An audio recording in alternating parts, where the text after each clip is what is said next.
আজকে শুধুমাত্র আপনাদেরকে ক্লিয়ার করার জন্য নামটা আমাকে বলতে হচ্ছে, সেটি হচ্ছে বুবলি। যেভাবে বাচ্চা পেটে উনি নিয়েছেন, বুবলি বাচ্চা পেটে নিয়েছেন, এবং সেই সময় আমি দেখলাম যে কোনো অনেক দূর দেশের একজন সাংবাদিক বড় ভাই, উনি এবার বুবলিকে নিয়ে মুখ খুললেন ঢালিউড কুইন অপু বিশ্বাস। বুবলি দ্বিতীয়বার মা হওয়ার পর এই প্রথম এই বিষয় নিয়ে কিছু বললেন নায়িকা। সাকিব বুবলি শার্লিন খানকে জন্ম দেওয়ার পর এবার একটি মেয়ে সন্তানের অভাব অনুভব করছেন তিনি। বিভিন্ন কথা বলতে বলতে এক পর্যায়ে আর গোপন না রেখে সরাসরি সবকিছু বললেন অপু।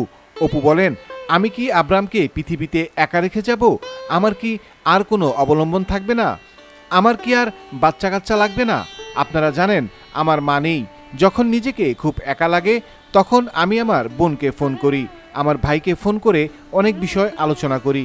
কিন্তু আব্রামের তো ভাই বোন নেই, ওর তো ভাই বোন থাকা প্রয়োজন। এখন যেভাবে আব্রাম আমার সাথে থাকে, আগামী 10 বছর পর আব্রাম আর আমাকে এতটা সময় দেবে না।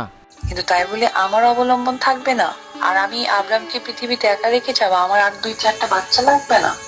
আমার আজকে আমার মা নেই, 100% আজকে আমার মা নেই। আমি আমার বোনকে ফোন করি, আমার ভাইকে ফোন করি, ও অনেক সময় অনেক বিষয় ডিসকাস করি। তো ওর সেই বাচ্চাটা তো থাকতে হবে, ভাই বোন তো থাকতে হবে, ওর রিলেশনের জায়গা ছোট, ওকে নিয়ে আমি বাজে মন্তব্য করতে পারি না, ভালো বলার কোনো অবকাশ নাই। আর একটা বাচ্চাকে নিয়ে আর কতটুকুই আমি সিওরিটি দিব যে ও আমাকেই ভালোবাসবে, আমি অসুস্থ হলে আমাকে ওষুধ খাওয়াবে, মাকে সাহায্য করবে, মাকে যত্ন করবে, নাও করতে পারে, এই যুগের সন্তান।